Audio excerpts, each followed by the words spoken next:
On the morning of October 26, 1969, Deng Xiaoping, his wife Zhu Lin, and his stepmother Xiao Bagan left behind their familiar home in Zhongnanhai, a place they had lived for more than a decade.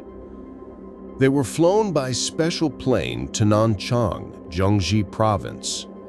Their mission was not political leadership, but physical labor, and above all, re-education in Mao Zedong thought. They carried with them a few personal belongings and several cases of treasured books. Deng asked to see Mao before his departure, but the request was denied. Instead, he was told he could write letters that might, perhaps, find their way to Mao's eyes through Wangdongxing. As he boarded the plane, Deng could not have known how long this exile would last. Would it be months, years, or forever?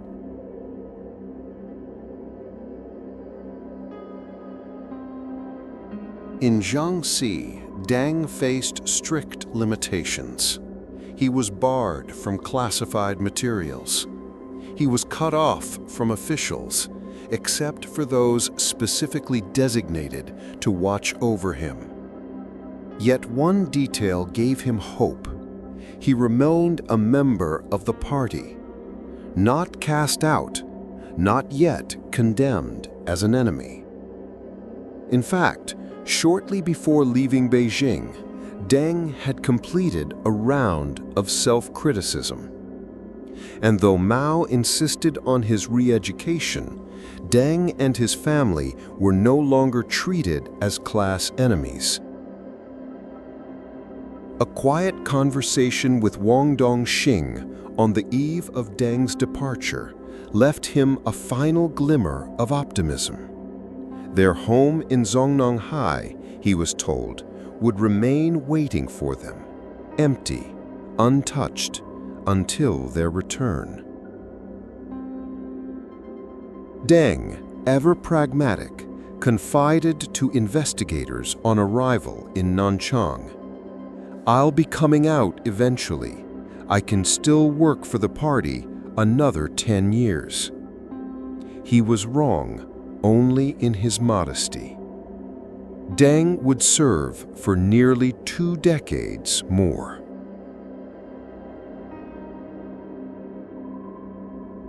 Life in exile was carefully arranged. Premier Zhou Enlai himself had phoned Jiangxi officials. Deng and his family would live in a military compound, sheltered from radical attacks. Their home was the former residence of the superintendent of the Nanshang Infantry School, a 2-story house, modest but adequate. History was close at hand. Only miles away stood the site of the Nanshang Uprising of 1927, birthplace of the People's Liberation Army.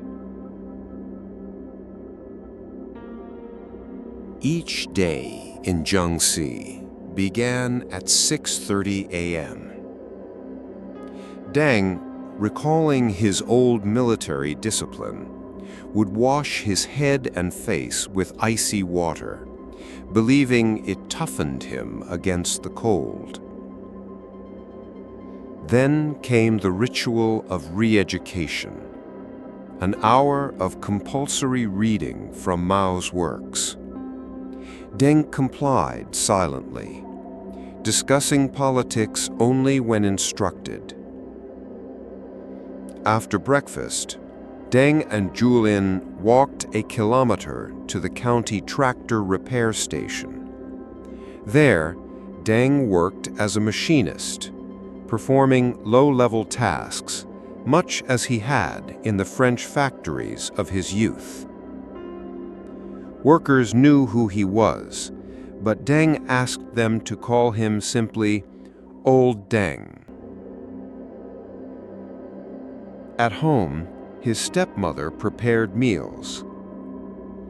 Afternoons were spent napping, reading the classics of Chinese history, or great novels like Dream of the Red Chamber and Water Margin.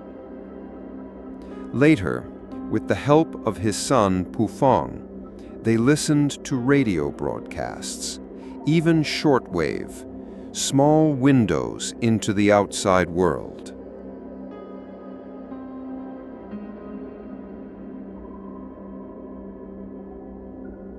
Life was Spartan. Their salaries were meager.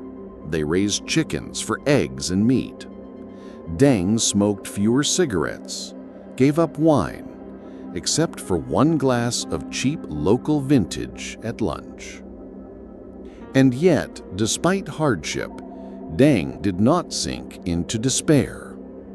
His daughter, Deng Rong, later recalled, "He never let his emotions run away with him. He never became depressed. He never gave up hope." Others were not so resilient. Marshal Chen Yi, once mayor of Shanghai, fell into deep depression during his own exile. But Deng endured, quietly, calmly, waiting. Later, those who knew him best would reflect, this period in Jiangxi had changed him. It gave him clarity and resolve. When he returned to Beijing, he would bend to Mao's authority when necessary. But inside, he carried a new conviction that China needed far deeper change. And Deng Xiaoping was preparing himself to lead it.